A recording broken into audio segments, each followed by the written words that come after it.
Nai mwanangu, wakati yako. Nakadizo imam. Mwanangu, mulaini munomu. Apana pa unozibo pale imba. Aiwa maita zvakanaka. Ndine agent wekuno kwese kuno. Imba ndo yamukutoona iri pamba apa pane curtain patona na curtain parume makatarisa iyi. Uri kumbeta mari ne mwanangu. $50 per month. Mvura nemagetsi pamwe chete. So tikatoya nhasi tindoiwana imba apa. Tikatoya nhasi mobva matopinda but amungapindika musati mandipa yangu yebasa. Ingava mari yebasa. $20 chete. Mama muna 20 mumwe mamutambidza. Aiwa kama mwanangu atongomanya kubudisa mari. Iwo mwana iwe toda mwana akavimbika mazera enyu aya. Unofanira kuva munhu anotya Mwari. Asina kugeza kwa ukaita uko. Unoda kuti mwana anoziva Mwari. Asina chitsotsi muupenyu hwako. 20 ndakukupa. Asi toda kuona kuti zvechokwadi imba iripo here. Aiwa ndikurasisa.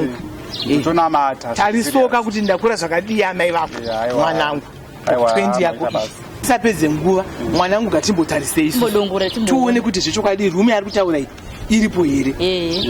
Iwo mwanangu ngatione rume. Tungoona zvinhu zvedu zvatiri kuda izvi. Ndizvozvo here. Kunge tatungamirwa naiwe. Haina keteni kai. Pakanaka mama pane kujora negedha pakanaka. Security mwanangu ndaifarira. Ada kunotsvaira shoma. Ndabva kuye uku.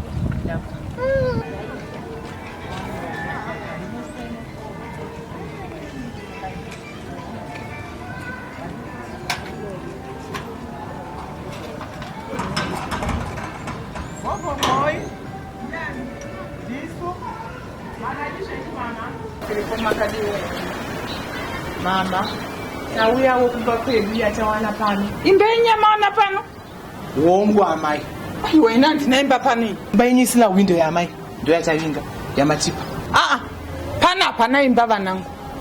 Pano hapana imba. Dzimba dzangu dziri occupied dzese handina imba pani ini. Tekuma 9 madha na mama wangu tikanyembe shuwa. Saka ini muri kuti ndiri kunyeba here? Sai tikanyembe na mama wangu. Madha imba yenyisira munhu iyi ndiyo imba kaivana zvo vantu vatotaka kuti zvakabuda ndiyo imba. Aiwa inzwa ka mwanangu. Inini zvekutsvagirana muromo newe ina handidi. Aiwa saka kuti topenda. Aiwa kandisi kaini. Tapa mwana wenyu $20. Aiwa kana ndichitaura kuti inini handina imba handiti. Jamboenda kuti muchaishai amai ava vana kutamba nesu.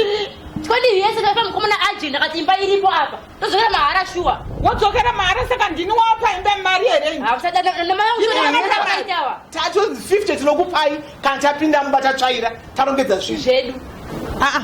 Inini zvekunetsana nemipana handidi. Ndataura kuti pana hapana imba.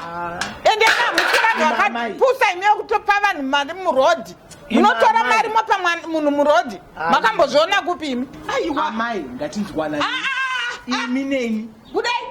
Chibudai mugedhani sikuda noizi nemi. Aya mashura chaichayo mashura mudunhu chaiwo. Mbavha. Iye mwana anogeza kudaro mwana wenyu imba mukabereka. Aiwa. Imi tyai Mwari. Ina handidi ba. Handidi budai ine noizi nemi handidi. Pana imba ndati hapana imba. Atibude manje makajaira kudire vanhu mari. Budai muchenda kuti tikuzomupinda tibobuda pano. Saka chigara ikaipapo. Haina kuzotsvaga pamuromo nemi. Atikakuinga pamuromo chaika imba. Nokuti tatobhadhara mari kubata imba pano. Atingamboita zvokuti udwaro kamwana nemunhu. Ina muchipusa nimi amai ava vakupira zvakanaka. Usatore siya vatore zvese. Siya vatore zvese vatarise imba yavo. Auya mwanangu. Inda muri vanhu vakadhakwa ini.